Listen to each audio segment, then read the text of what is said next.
taifa la Mungu, siku hizi za karibuni sisi Wanadodoma na kanisa kwa ujumla tumeshuhudia mapenzi ya Mungu.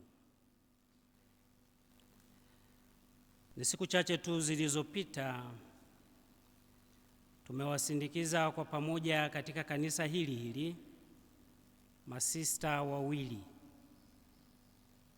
wa shirika la Mtakatifu Jema Galgani, na leo tunamsindikiza tena kwa namna ya pekee baba yetu Bernardini Mfumbusa katika kanisa hili, tukiwa misa heshima kubwa ya kumsindikiza katika jimbo lake, ambapo atapokea heshima kubwa ya maziko matakatifu.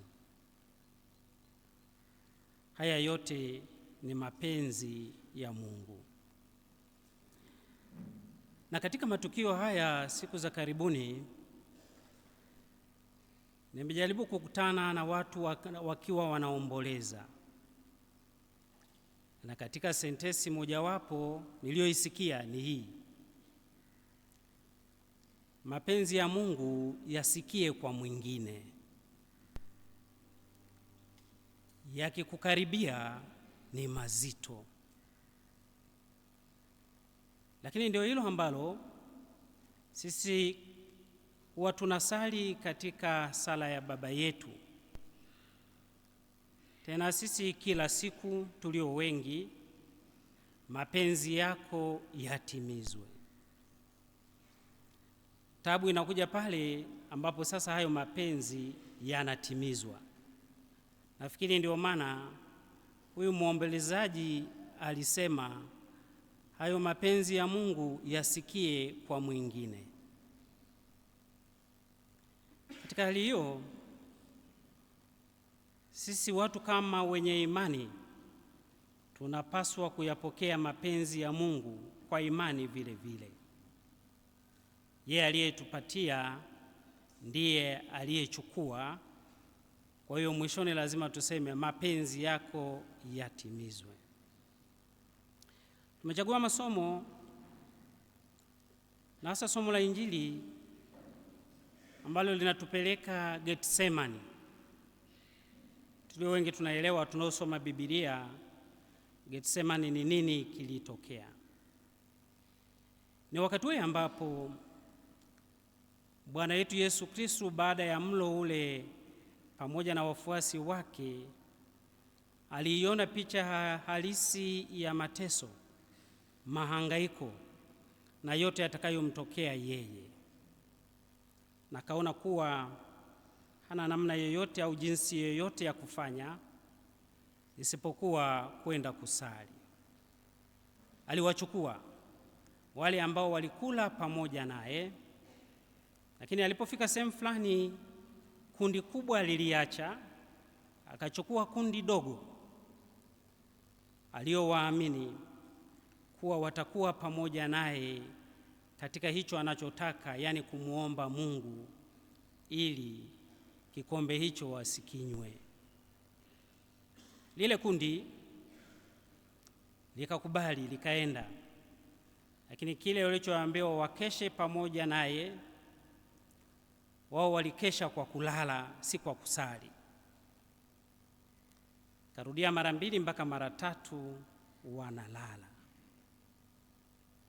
Tunaalikwa katika maisha yetu tuwe watu wa kukesha katika sala. Tunatumia muda mwingi kufanya mambo mengi ambayo mengine hayana uhusiano wa karibu na maisha yetu ya kiroho. Tujipe nafasi pia ya kufanya mambo ambayo yanaunganika na maisha yetu ya kiroho. Sababu hiyo, kutokana na Injili hiyo, nilipenda tutafakari kwa pamoja jinsi ya fumbo hili la mateso katika imani yetu kama Wakristo, imani yetu kwa Mungu aliyetuumba bila sisi kuwepo, kwa mastahili na kwa mapenzi yake. Fumbo la mateso katika imani ya Kikristo ni tafakari inayohusu mateso, kifo, ufufuko wa Bwana wetu Yesu Kristo. Nalisema hili kwa sababu kwa wachache sana waliobahatika, wachache kati yetu waliobahatika kukutana naye Bernardini Mfumbusa siku za mwisho kabisa, watathibitisha wazi kuwa alikionja hiki kikombe cha mateso. Hata kama mtu ulimkuta katika hali ambayo hawezi kusema, lakini basi hali yake ilionyesha wazi kuwa anapita katika wakati mgumu na kikombe hicho anakinywa. Hiki ndicho kikombe ambacho kinatupeleka katika ukamilifu wa maisha yetu. Fumbo la mateso linatufundisha kuwa mateso si mwisho, bali ni ushirika wa sadaka ya Kristo inayotutakasa na kutuletea wokovu na kuleta utukufu. Mateso yanaeleweka kama ni kielelezo cha upendo wa kimungu na ushindi dhidi ya dhambi. Mateso ya Kristo ni kilele cha ufunuo wa upendo na huruma yake Mungu kwetu sisi wanadamu. Ndio maana alipanda katika mlima ule na akasali na akaomba kuwa kikombe asikinywe, lakini si kwa mapenzi yake, lakini Baba, mapenzi yake yatimizwe. Kwa sababu hiyo sisi waamini, fumbo hili la mateso, tunaitwa kushiriki katika mateso ya Kristo kwa kuvumilia majaribu, mahangaiko, usumbufu na adha mbalimbali tunazozipitia kwa imani. Mateso kama mateso yasiyo na faida yeyote hayana fadhila, hayana nguvu ya kumwokoa mwanadamu, lakini yale ambayo yanaunganika na Kristo, ambayo yanakuwa ni tunda kubwa la imani yetu katika safari ya wokovu na utakatifu wetu. Fumbo hili la mateso ambapo walio wengi wanalipitia katika maisha ya kawaida au katika hali ya ugonjwa na kadhalika, ni fumbo ambalo hatuwezi kulikwepa kama wanadamu. Mateso yanatuunganisha sisi wanadamu kushiriki sehemu ndogo sana ya mateso ya Kristo ambayo alikuja aliteseka ili sisi sote tuweze kupata uzima wa milele. Kwa sababu hiyo, Kristo alikwisha kutukomboa sisi sote kwa mateso yake, lakini kila mmoja wetu anapaswa kuchangia kitu fulani katika mateso hayo ili kufikia uzima wa milele. Kwa hiyo tunapokumbana na mahangaiko na mateso mbalimbali katika maisha yetu, tusirudi nyuma, tusikate tamaa, tusife moyo, tusimwache Mungu wetu, lakini tuendelee kuwa naye kwa karibu na tuendelee kumwomba tujalie nguvu na uvumilivu katika mateso hayo. Nguvu na uvumilivu tunayapata kwa Kristo. Ndio maana aliwaalika wale wachache wasali pamoja naye, wakeshe walau hata kwa saa moja. Aliwaambia, mmeshindwa kukesha nami hata kwa saa moja tu. Kwa hiyo aliwaalika wakeshe pamoja naye. Kwa sisi pia tuunganishe hayo yote ambayo tunakutana nayo kama mateso na sala, na mikesha ya kiimani itakayotupatia tija na labda ufumbuzi wa mahangaiko yetu katika maisha tunayoyapitia. Leo tunamsindikiza baba yetu Mfumbusa. Lakini Mfumbusa ni mrefu mno kumwelezea. Mambo yake katika kipindi hiki cha miaka 64 aliyoishi tukayamaliza, na inawezekana wengi wetu hatukumuelewa katika kipindi chote cha maisha haya. Lakini Mfumbusa kwanza ni Mkristo aliyeutambua na kuupokea Ukristo vizuri katika maisha yake, akauelewa na akautafsiri vizuri Ukristo ule katika kila alilolifanya na kulitenda. Mfumbusa wengi tunatambua wazi kuwa amefanya kazi nyingi ndani ya kanisa na nje ya kanisa. Amekuwa ni kiunganishi kati ya imani na jamii kwa ujumla. Kama mwalimu amekuwa mwaminifu katika ualimu wake, akiendelea kufundisha vizuri sehemu mbalimbali alizopitia. Na ualimu huo haukukoma tu alipopewa uaskofu, lakini alipopewa uaskofu aliendelea kufundisha zaidi katika jimbo na kwa kanisa zima. Tunatambua nafasi zake mbalimbali alizozipokea za kitaifa na kimataifa, ambazo zilipambanua karama yake, uwezo wake mkubwa na kukubalika kwake katika nyanja zote hizo. Mfumbusa ni mmoja kati ya wachache ambao wanaweza kutumia elimu walioipata darasani kuunganisha na maisha ya kawaida pale walipo. Tulio wengi tunatumia elimu ya darasani, lakini kuiweka katika matendo ya kawaida tunakwama. Mfumbusa aliweza kutumia hiyo na alipata zawadi kubwa hiyo ya kuwa aliweza kuichukua hiyo elimu na akaiweka katika hali ya kawaida na akaeleweka katika ukawaida huo, na akaleta matokeo yaliyochanya katika jamii ambayo aliifikishia ujumbe.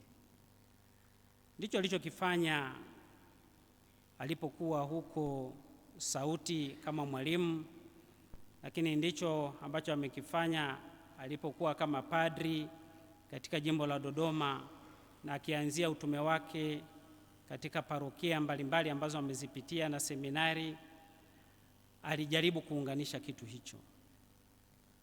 Kwa haraka wengi wangeweza kumuona kama ni mtu mwenye majivuno au labda na kiburi, lakini ndivyo ambavyo Mungu alimuumba kuufikisha ujumbe kiurahisi kwa watu, na waliomwelewa na kumpokea walifanikiwa sana.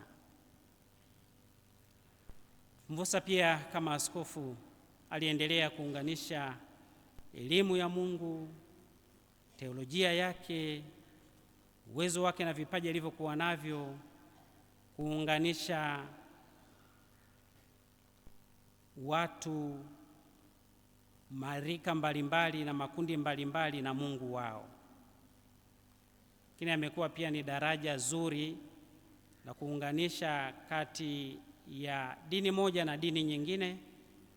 Natambua wazi kuwa kule ambako alikuwa kama askofu kuna dini nyingine pia, wengi waamini wa dini nyingine, lakini pia amekuwa kiunganishi mzuri, na hatujasikia mahangaiko yoyote, migogoro yoyote kati hayo. Ilitokana na uongozi wake imara wa kukutana nao, kuongea na kutatua changamoto zao mbalimbali. Lakini pia amekuwa ni kielelezo kizuri cha maendeleo katika jamii. Siku za karibuni tu, baada ya kutafakari na kuona kuwa tuna changamoto kubwa la makatekista hasa wa pembezoni ambao kipato chao hakitoshi kuweza kumudu maisha yao na kuendelea kufanya kazi hii ya ukatekista, tukapata wazo zuri kutoka kwake, ambapo Jimbo Kuu la Dodoma pamoja na majimbo ambayo yanazofanya Jimbo Kuu la Dodoma tuliweza kwa kuchagua makatekista wachache kwenda kuanza kupata elimu kwake ya kilimo bora na sahihi, na mafunzo hayo wakayafanya, na hao makatekista wetu wameanza kutekeleza jambo hilo, na wapo wanaotupa mrejesho mzuri kuwa wamefanikiwa. Sasa inatokana na ubunifu mbalimbali katika maisha. Yapo mengi, lakini yatoshe kumshukuru sana Mungu kwa zawadi ya mfumbusa katika kanisa na jamii kwa ujumla.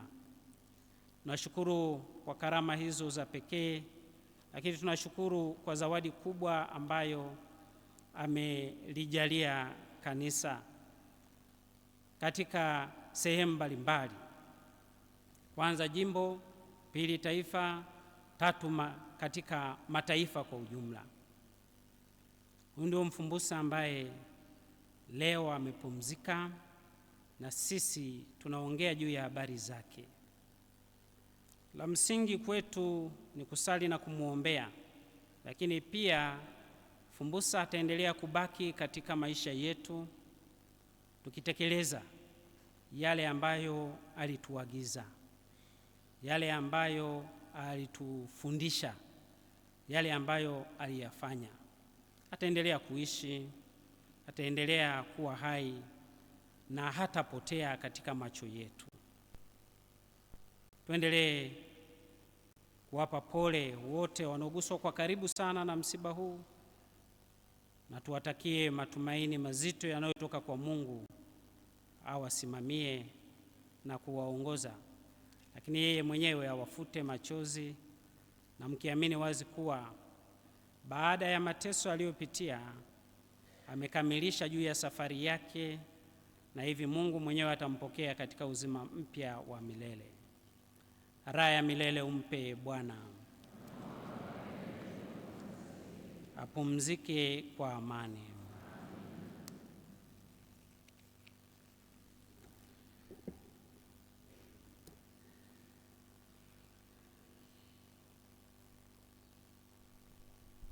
Na msikilizaji na mtazamaji popote ulipo, homilia ya adhimisho hili imetolewa na Askofu Kibozi, na wakati huu kimena tafakari ndani ya kanisa hili kuu la Mtakatifu Paulo wa Msalaba, tukimwomba Mungu ili ampokee mtumishi wake Askofu Bernardin Mfumbusa.